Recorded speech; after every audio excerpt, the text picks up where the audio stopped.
Bom dia, boa tarde, boa noite para você que está assistindo o DCC 070, Organização de Computadores. Vamos fazer um exercício.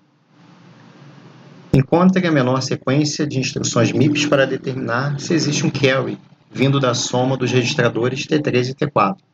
Coloque 0 ou 1 no registrador T2, se o carry for 0 ou 1, respectivamente. Considere que a operação de soma foi realizada com valores positivos. Então, vamos ver aqui coisas importantes, né, que a gente tem que prestar atenção. Então, vou somar T3 e T4. Eu quero... Bom, esses T3 e T4 são valores positivos. Então, se eu estou somando dois valores positivos, a soma tem que ser positiva. Mas como é que a gente sabe, no MIPS, né, que a soma é positiva?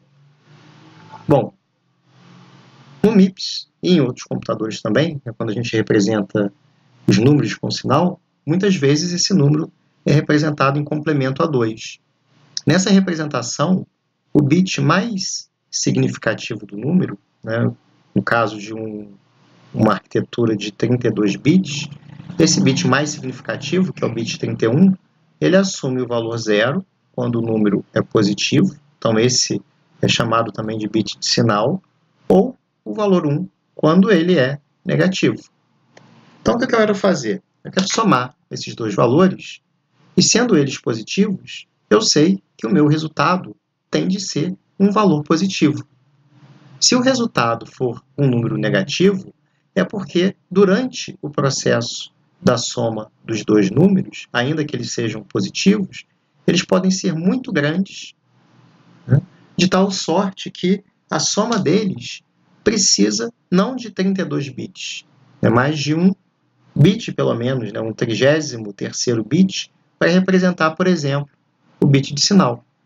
Só que a arquitetura não permite isso, né? A gente não tem a possibilidade de adicionar um bit a mais quando o número extrapola esse limite. Então, no caso, né, em que essa situação acontece, a gente tem um erro, uma situação de exceção, que é chamada de overflow. Então, eu quero fazer essa soma, só que eu quero verificar se o resultado foi correto ou não. Quer dizer, se houve ou não um carry, né, um vai 1, para o bit de sinal. E eu vou fazer isso, né, usando a operação de soma sem sinal. Poxa, professor, mas por que você está usando soma sem sinal? É porque eu não quero que uma situação de exceção ocorra caso a soma do T3 e do T4 leve a um carry para o bit de sinal, né? Ocorra um overflow.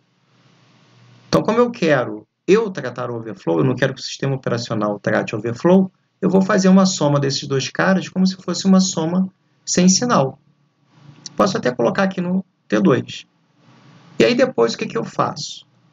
Aí eu vou comparar o T2 com, por exemplo, o T3, ou, vamos botar aqui, comparar o T2 com o T4.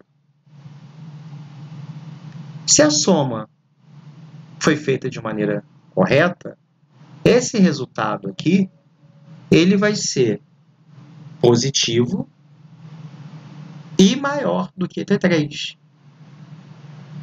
Da mesma maneira, ele vai ser positivo e maior do que o T4, porque, ora bolas, T2 é a soma dos dois, então ele tem que ser maior do que os dois. Então, o que eu vou fazer? Eu vou comparar com o sinal se o T2 é maior do que o T3. Se o T2 é maior do que o T3, o que vai acontecer?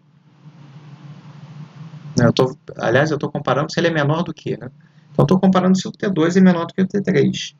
Se essa soma foi feita de maneira correta, eu espero que ele não seja. Ou seja, eu vou colocar um 0 em T2. Mesma coisa aqui. Se o T2 é menor do que o T4, eu espero que não seja. Ou seja, eu espero que ao fazer um set on less than, que T2 receba 0. Quando o T2 vai receber o valor 1? Quando esse cara for negativo. Quando ele for negativo, é porque aconteceu um vai 1 para o bit de sinal, nessa soma sem sinal. E aí, acontecendo esse vai 1, né, o número ficou parecendo, quer dizer, ele se tornou, né, quando eu analiso um número considerando o bit de sinal, ele virou um número negativo. E aí eu coloco 1 aqui porque um número negativo é menor do que um número positivo. Então, esse cara aqui vai receber 1 quando acontecer o quebra, e vai receber 0 quando não ocorrer o quebra. Então é isso. Eu espero que vocês tenham entendido e até um próximo vídeo.